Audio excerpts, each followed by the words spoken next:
Hello, St. Joan of Arc families. Today is the second Sunday of Lent.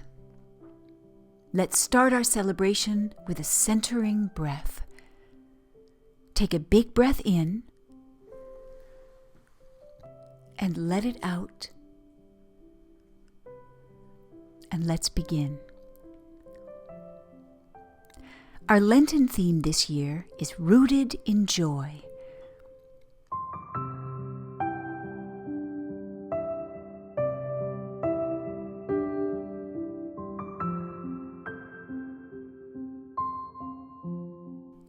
Our readings today are about promise, hope for the future.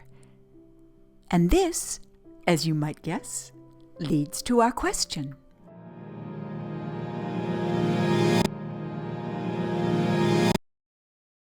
Let's read it together. How can we root ourselves in hope?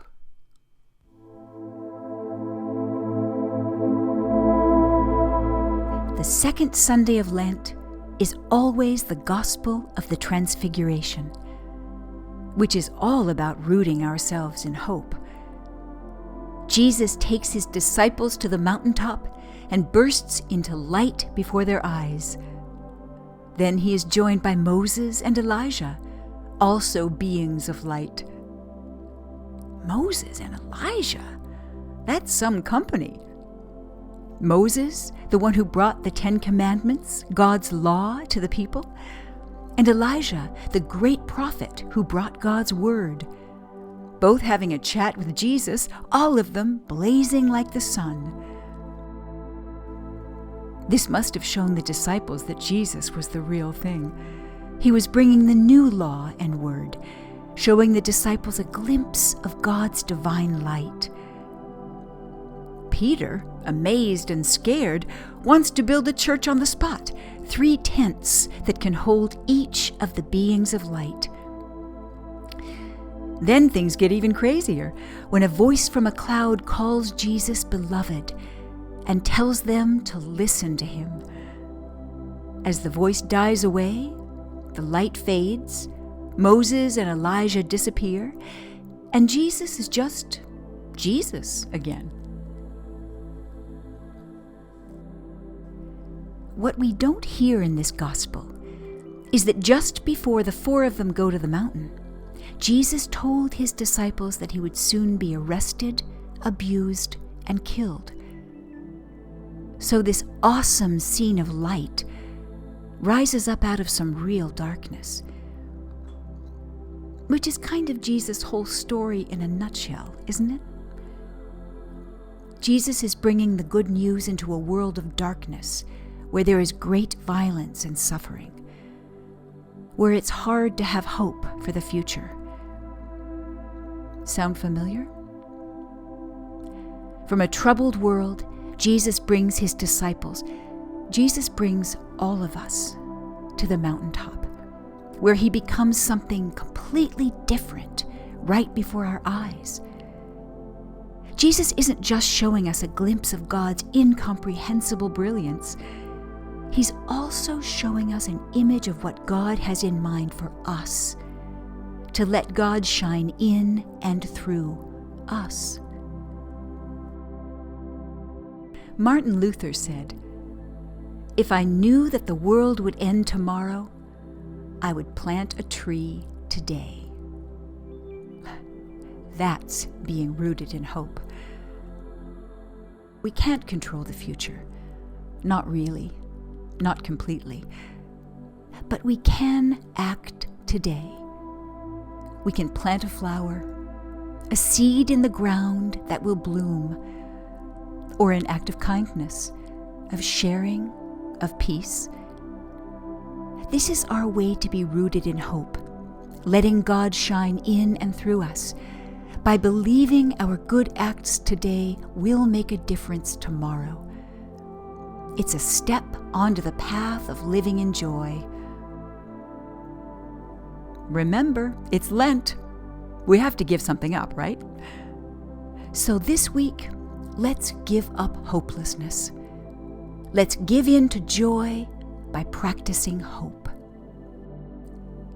Today we have a story for you called The Gardener, written by Sarah Stewart and illustrated by David Small, about a girl who plants seeds of hope which bring about real change. Our reader is Richard Dodson.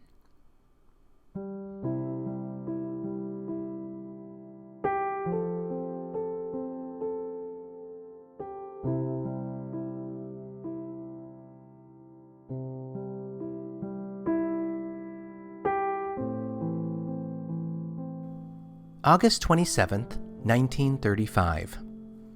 Dear Uncle Jim, Grandma told us after supper that you want me to come to the city and live with you until things get better. Did she tell you that Papa has been out of work for a long time, and no one asks Mama to make dresses anymore? We all cried, even Papa.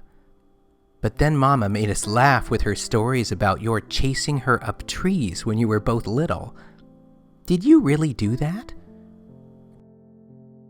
I'm small, but strong, and I'll help you all I can. However, Grandma says to finish my schoolwork before doing anything else. Your niece, Lydia Grace Finch. September 3rd, 1935. Dear Uncle Jim, I'm mailing this from the train station. I forgot to tell you in the last letter 3 important things that I'm too shy to say to your face. 1, I know a lot about gardening, but nothing about baking. 2, I'm anxious to learn to bake, but is there any place to plant seeds? 3, I like to be called Lydia Grace, just like Grandma. Your niece, Lydia Grace Finch. September 4th, 1935. Dear Mama, I feel so pretty in your dress that you made over for me. I hope you don't miss it too much. Dear Papa, I haven't forgotten what you said about recognizing Uncle Jim. Just look for Mama's face with a big nose and a mustache. I promise not to tell him. Does he have a sense of humor? And dearest Grandma, thank you for the seeds. The train is rocking me to sleep, and every time I doze off, I dream of gardens. Love to all, Lydia Grace.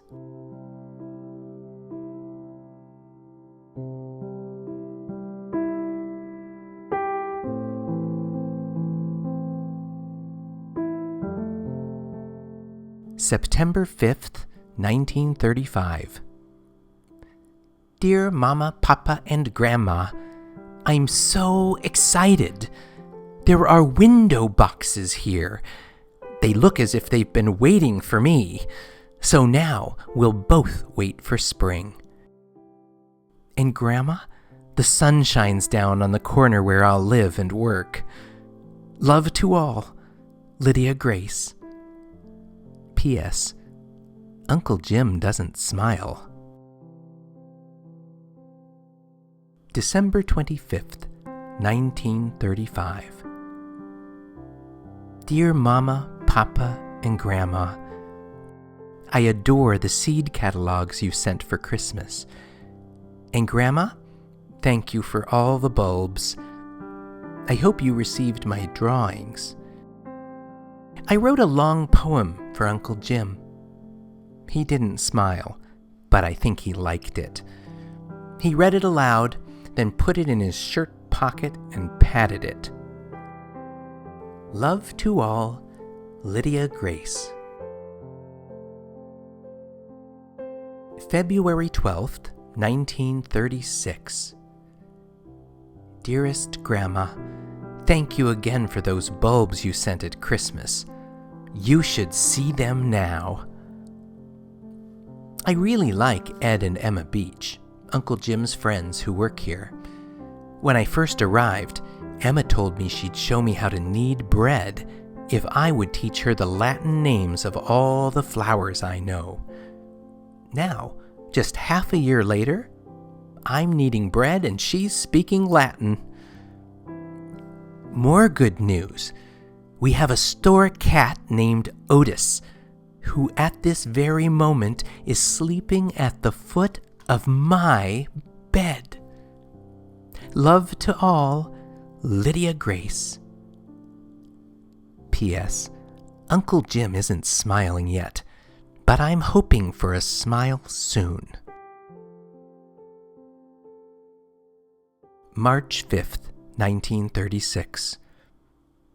Dear Mama, Papa, and Grandma, I've discovered a secret place. You can't imagine how wonderful it is. No one else knows about it but Otis.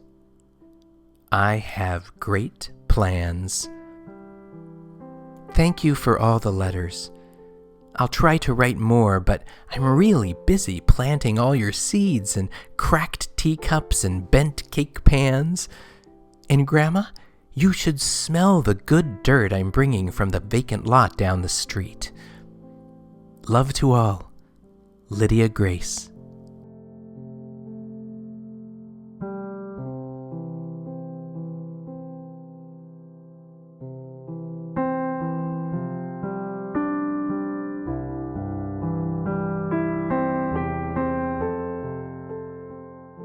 April 27th, 1936. Dearest Grandma, all the seeds and roots are sprouting. I can hear you saying, April showers bring May flowers. Emma and I are sprucing up the bakery, and I'm playing a great trick on Uncle Jim. He sees me reading my mail, planting seeds in the window boxes, going to school, doing my homework, sweeping the floor, but he never sees me working in my secret place. Love to all, Lydia Grace. P.S. I'm planning on a big smile from Uncle Jim in the near future. May 27th, 1936. Dear Mama, Papa, and Grandma, you should have heard Emma laugh today when I opened your letter and dirt fell out onto the sidewalk. Thank you for all the baby plants. They survived the trip in the big envelope. More about Emma. She's helping me with the secret place. Hurrah! Love to all, Lydia Grace. P.S. I saw Uncle Jim almost smile today. The store was full, well, almost full, of customers. June 27th, 1936. Dear Grandma, flowers are blooming all over the place. I'm also growing radishes, onions, and 3 kinds of lettuce in the window boxes. Some neighbors have brought containers for me to fill with flowers, and a few customers even gave me plants from their gardens this spring. They don't call me Lydia Grace anymore. They call me the gardener. Love to all, Lydia Grace. P.S. I'm sure Uncle Jim will smile soon. I'm almost ready to show him the secret place. July 4th, 1936.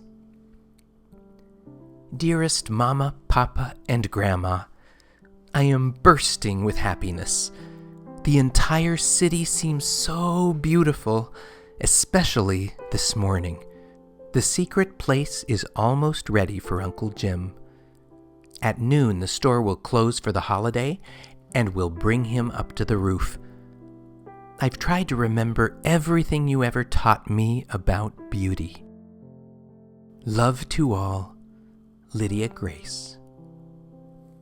P.S. I can already imagine Uncle Jim's smile.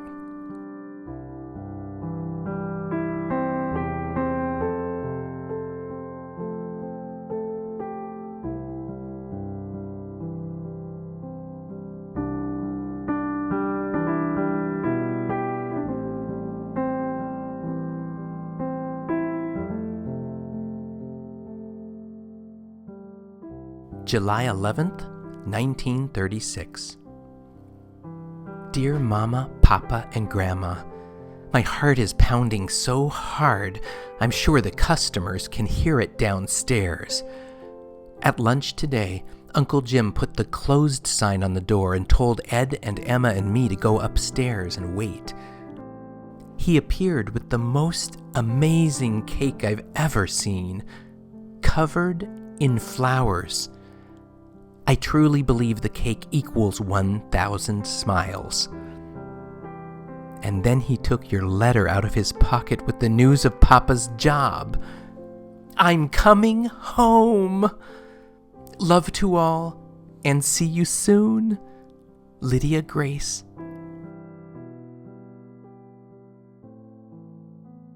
P.S. Grandma, I've given all of my plants to Emma. I can't wait to help you in your garden again. We gardeners never retire.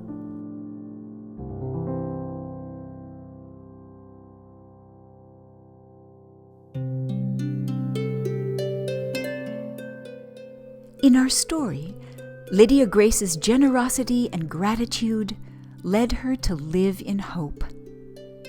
Far away from home, forced to live with a crabby uncle she didn't know, sent to work in a place and at a trade she found strange, the little girl still acted with love. She planted seeds that brought success to her uncle, happiness to her friends, and beauty to the neighborhood. She created a lively and loving community that was rooted together in hope and joy. Plant a flower.